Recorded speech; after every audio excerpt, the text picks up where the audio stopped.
இப்போ நம்ம சிக்கன் மோமோஸ் பண்ணுறது எப்படின்னு பார்க்கலாங்க. இப்போ சிக்கன் வந்து நான் 100 கிராம் எலும்புலாம் பீஸ் எடுத்து நல்லா கழுவி க்ளீன் பண்ணி வச்சுருக்கேன். இப்போ நம்ம வந்து மிக்ஸி ஜார் எடுத்து வச்சுக்கிட்டு உள்ளே போட்டு நம்ம அரைச்சி எடுத்துடலாங்க.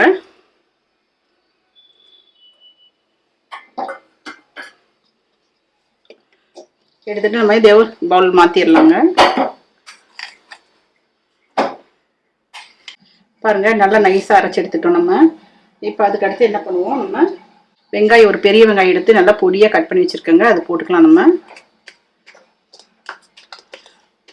அப்புறம் கொத்தமல்லி தழை எடுத்துருக்குறோங்க.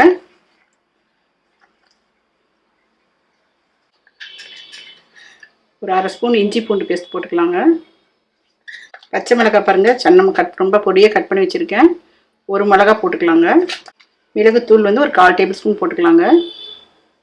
உப்பு நமக்கு எவ்வளோ தேவையோ அதுக்கு தகுந்த மாதிரி போட்டுக்கலாங்க. போட்டு நல்லா மிக்ஸ் பண்ணிக்கலாங்க. இது நல்லா மிக்ஸ் பண்ணிவிடுங்க.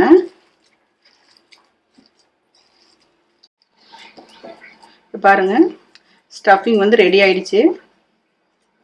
இப்போ நம்ம மாவு பிணையிறது எப்படின்னு பார்க்கலாங்க. அடுத்தது இப்போ நம்ம மாவு ரெடி பண்ணிக்கலாங்க. இந்த மைதா மாவு எடுத்திருக்கேன் பாருங்கள். இந்த கப்பில் வந்து 2 கப் மைதா மாவு எடுத்து போட்டிருக்கேன். நமக்கு இதுக்கு எவ்வளோ தேவையோ சால்ட்டு போட்டுக்கலாங்க. பாருங்கள், கொஞ்சம் போட்டால் போதும். போட்டுட்டு நம்ம தண்ணி கொஞ்சம் கொஞ்சமாக விட்டு பிணைஞ்சிக்கலாங்க.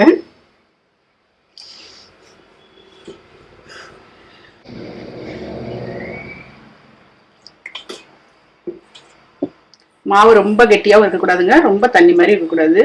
நம்ம நார்மலாக பாருங்கள், மாவு இந்த மாதிரி நல்லா பிணைஞ்சிக்கோங்க. நல்லா பிணைஞ்சிருங்க. கொஞ்ச நேரம் ஊறட்டும்.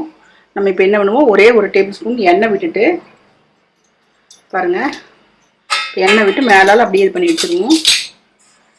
கொஞ்சம் நேரம் ஊறட்டுங்க. அப்படியே ஒரு 10 நிமிஷம் ஊறட்டும். நம்ம அடுத்தது ரெடி பண்ணலாங்க. நல்லா மாவு பிணைஞ்சு எடுத்துக்கிட்டோம். நம்ம இதை தேய்ச்சி எடுத்துடலாங்க. நம்ம ஒவ்வொரு உருண்டைக்கும் இந்த மாதிரி உருண்டை பிடிச்சிக்கிட்டு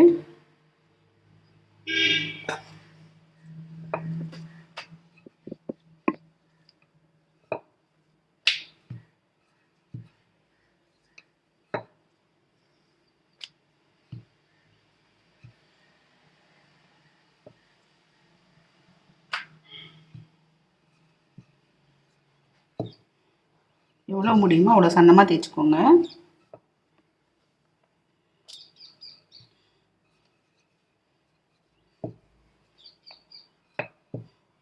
தேய்ச்சிட்டு இந்த மாதிரி ஒரு பாக்ஸ் எடுத்துகிட்டு நம்ம ரவுண்ட் பண்ணி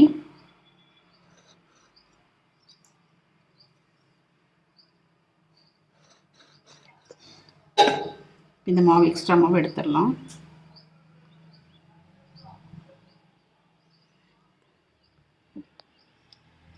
வச்சுட்டு நம்ம பூர்ணம் ரெடி பண்ணதை சென்டர் பண்ணி வச்சுக்கோங்க.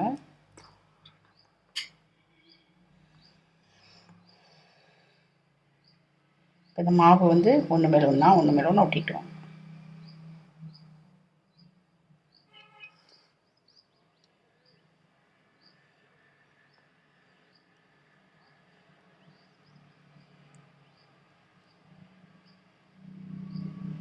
எல்லாம் சேர்த்து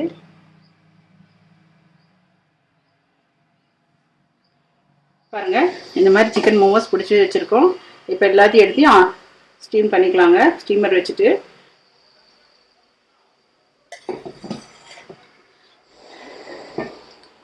பாருங்கள், சிக்கன் மோமோஸ் நல்லா வெந்துருச்சுங்க. நீங்கள் குத்தி பார்த்தீங்கன்னா தெரியும் உங்களுக்கு வெந்துருச்சா இல்லையான்னு.